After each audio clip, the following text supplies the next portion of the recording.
attention.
Bravo les gars!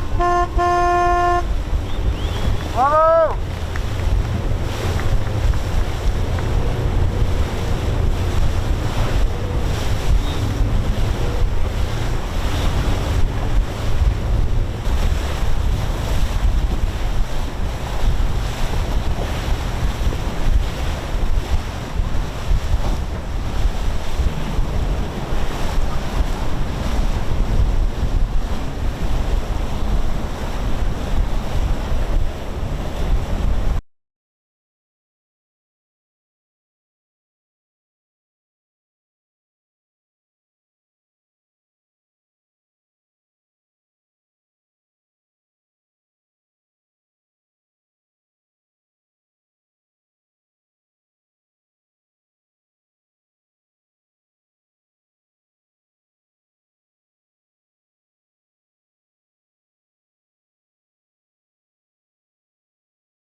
Il avait le ton énervé, il n'est pas venu ici.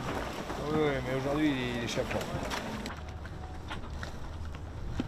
Voilà le.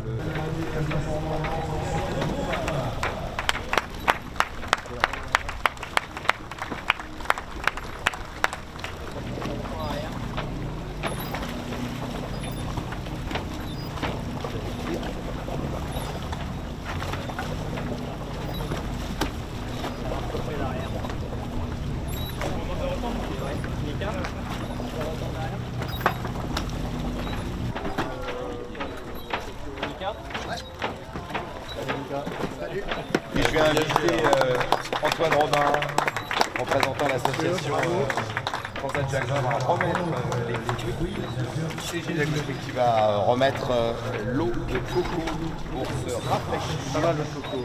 Cette traversée. Merci à eux et bravo à. Il fait dans les ratings dans 15 nœuds sous 10 0 là, ça va un peu. Et après au portant, hier soir, ça fait bien de ça, mais nous ça c'est pas. Ah ouais. Ouais, bah, ça fait du bien. Sur les derniers jours était un peu plus compliqué que ce que j'imaginais, mais écoute, non, c'est quand même une super belle course, mais un petit soulagement quand même d'arriver ici, d'amener le bateau, que tout soit en sécurité, qu'il n'y ait pas de casse. C'était surtout ça un peu l'objectif des derniers jours, c'était vraiment de sécuriser. Naviguer en solitaire sur l'Imoca, je l'avais jamais fait, donc c'était pas trop prévu comme ça, donc je me suis dit, si tu arrives à l'amener en sécurité jusqu'au bout, ce serait déjà une belle réussite. Après, si j'avais réussi à doubler 40 €, ça aurait été encore un petit bonus par-dessus, mais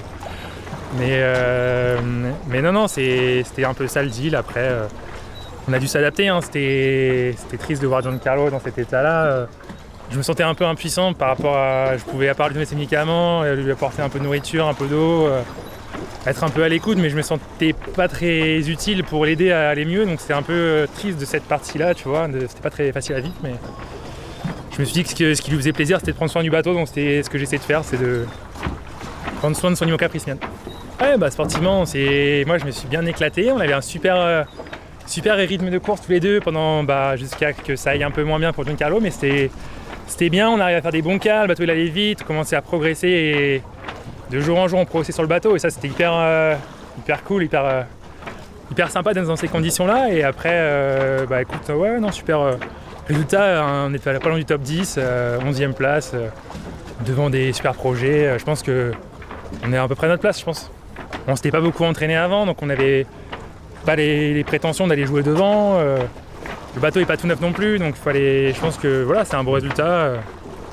Et on a réussi à tirer sur la machine. C'est intelligemment, on a poussé assez fort, on n'a pas non plus fait n'importe quoi, on a fait des choses assez simples et assez propres et du coup voilà, une 11e place, c'est très bien.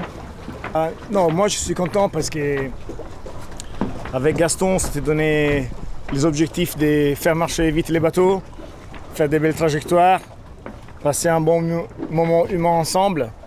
Et en fait, je pense qu'on a coché tous les cases, notamment même à la sortie de la Manche, on a bien géré les fronts, on a navigué au bon marin et tout. Et je trouve qu'on était vraiment bien, dans une bonne communication. Je trouvais que tout était assez simple. Et après, malheureusement, à 1300 000 de l'arrivée, je ne sais pas qu'est-ce que ça m'est arrivé. En plus, c'était pas un truc suite à une grosse fatigue. Je n'avais plus comprendre qu'après les fronts froids, c'est arrivé parce que c'était un truc violent, quoi. Mais là, on avait passé les fronts, on avait passé la dorsale, on était reposé, on était dans l'Alizé. C'était l'autoroute, quoi. Et là, j'ai clairement eu une coupure de lumière, des pointes de fièvre à 40 plusieurs fois.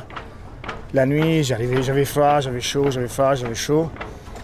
Après, quand Thierry m'a dit je te débarque, je dis non, mais je suis pas là pour me faire débarquer, quoi. Donc, j'ai serré les dents. C'est tout, quoi. Après, j'étais pas utile. Parce que du coup, j'ai laissé Gaston à faire l'écart toute seule. Et ça m'embêtait un peu qu'on n'a pas pu faire la bagarre jusqu'au bout avec Guyot, mais en fait, là, avec les coups de fièvre que j'avais, c'était vraiment impossible. Impossible. Je suis sorti à un moment donné à mettre un coup de manivelle à la GV et je me suis recouché 24 heures. Là, je suis pas bien, il faut que je regarde un peu qu'est-ce que ça m'est arrivé, que je fasse des examens parce que c'était une claque que j'ai jamais pris une claque comme ça dans ma vie, quoi. Mais on est content, on a fait une belle course. Ah oui. Canette, Gaston et les bateaux, un panache, un solo, il les connaît par cœur là. Il peut partir pour la route du Rhum, direct. Non, je me souviens un peu du premier début de course là, le premier front, c'était atroce quoi. Moi j'avais jamais vécu ça en mer, en bateau, je me demandais ce que je foutais là. Franchement j'ai halluciné de la violence de ce que c'était ce passage de front en IMOCA là, dans la mer hyper formée. Il fallait quand même aller vite parce qu'on savait que si on mettait pas les gaz, ça allait partir par devant et qu'on n'allait jamais revoir les petits copains. Donc franchement j'ai trouvé ça atroce quoi, mais vraiment atroce. Et après derrière t'as des moments mais qui sont magiques. Tu retrouves dans l'Alizé, le bateau il va à 25 nœuds et tout se passe bien et en glisse. Là c'est du bonheur, mais c'est vraiment marquant entre ces moments qui sont hyper bruts, hyper durs, hyper violents, et les moments où ils sont hyper... de la glisse pure. Là c'est des moments, mais je me suis demandé un peu ce que je faisais là la première nuit. Là. J'étais content qu'on en ait qu'un passé, et du coup on s'est ainsi vite dit que l'option nord c'était pas trop fait pour nous et qu'on allait plutôt essayer de faire une belle course et profiter un peu, passer un bon moment et pas enchaîner les fronts comme ça. Et vachement de respect à ceux qui ont été, je pense il y en a plusieurs, à Teamworks et toute la bande qui était dans le nord qui ont bien galéré je pense, et ils avaient bien du mérite.